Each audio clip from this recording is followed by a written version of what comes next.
ഒറ്റനോട്ടത്തിൽ കണ്ടാൽ ഇതൊരു ലക്ഷണമൊത്ത കൊമ്പൻ ആനയാണ്. എന്നാൽ കൂടുതൽ അടുത്തു ചെന്ന് നോക്കുമ്പോഴാണ് മനസ്സിലാകുന്നത് ഇതൊരു റോബോട്ടിക് ആനയാണെന്ന്. ക്ഷേത്രോത്സവങ്ങൾക്കും മറ്റും ഇനി ആന ഇടയുമെന്ന ഭയം വേണ്ട. കൂടാതെ ആന എഴുന്നള്ളിപ്പിന് ഇനി ലക്ഷങ്ങൾ ചിലവും വരില്ല. സഞ്ചരിക്കുന്ന റോബോട്ടിക് ആനയെ നടക്കിരുത്തിയിരിക്കുകയാണ് എറണാകുളം കാലടി മറ്റൂർ തൃക്കയിൽ മഹാദേവ ക്ഷേത്രത്തിൽ. 800 കിലോ തൂക്കവും 10 അടി ഉയരവുമുണ്ട് ആനയ്ക്ക്. സാധാരണ ആനകളെപ്പോലെ ചെവിയാട്ടുകയും തുമ്പിക്കൈ ഉയർത്തുകയും തലയാട്ടുകയും ചെയ്യും ഈ കൊമ്പൻ. നമുക്കറിയാം നാട്ടാനകൾ, അതായത് പൂരത്തിൽ ഒരുപാട് ആനകൾ എഴുന്നള്ളിക്കാറുണ്ട്. ഒരുപാട് പ്രശ്നങ്ങളുണ്ട്. ഇപ്പം ആനകളായാലും ഒരുപാട് പീഡനങ്ങളും ക്രൂരമായ രീതികളും അനുഭവിക്കേണ്ട സാഹചര്യങ്ങളാണ് ഇപ്പോൾ പൂരം നടക്കുമ്പോൾ.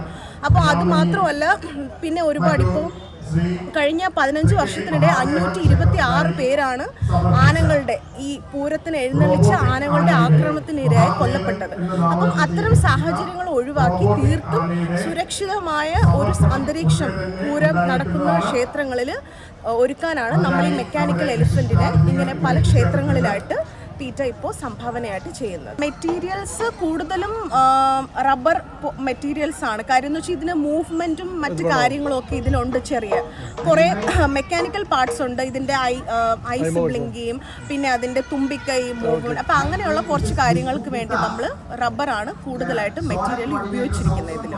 കൂടാതെ 4 പേർക്ക് മുകളിൽ കയറി ഇരിക്കുകയും ചെയ്യാം. 7 ലക്ഷം രൂപയാണ് ഈ റോബോട്ടിക് ആനയ്ക്ക് ചിലവാക്കിയിരിക്കുന്നത്.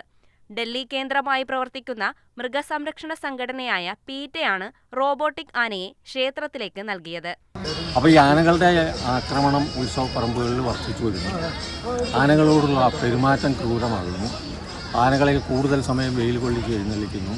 തുടങ്ങിയ ദുരന്തങ്ങൾ കണ്ടു മനസ്സിലാക്കിയിട്ട് അതിനൊരു പരിഹാരം എന്ന നിലയിൽ ക്ഷേത്രങ്ങളിൽ ഇപ്പോൾ ഇതുപോലുള്ള ആനകളെ എഴുന്നള്ളിച്ചാലും മതി എന്ന് തന്ത്രവിധി വന്നിട്ടുണ്ട്.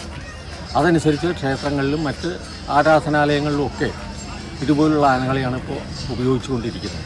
അപ്പോൾ നാട്ടാനകളുടെ അലഭ്യത അതും ഒരു കാരണമാണ്. ആനകൾ കുറഞ്ഞുകൊണ്ടുവരികയാണ്. അപ്പോൾ കൂടുതൽ അടുത്ത കാലഘട്ടത്തിൽ ഒരു 10 വർഷത്തിനുള്ളിൽ എഴുന്നള്ളിപ്പിന് ആനകളെ കിട്ടാൻ സാധ്യത ഇല്ലാത്ത ഒരവസ്ഥ കേരളത്തിൽ വരും.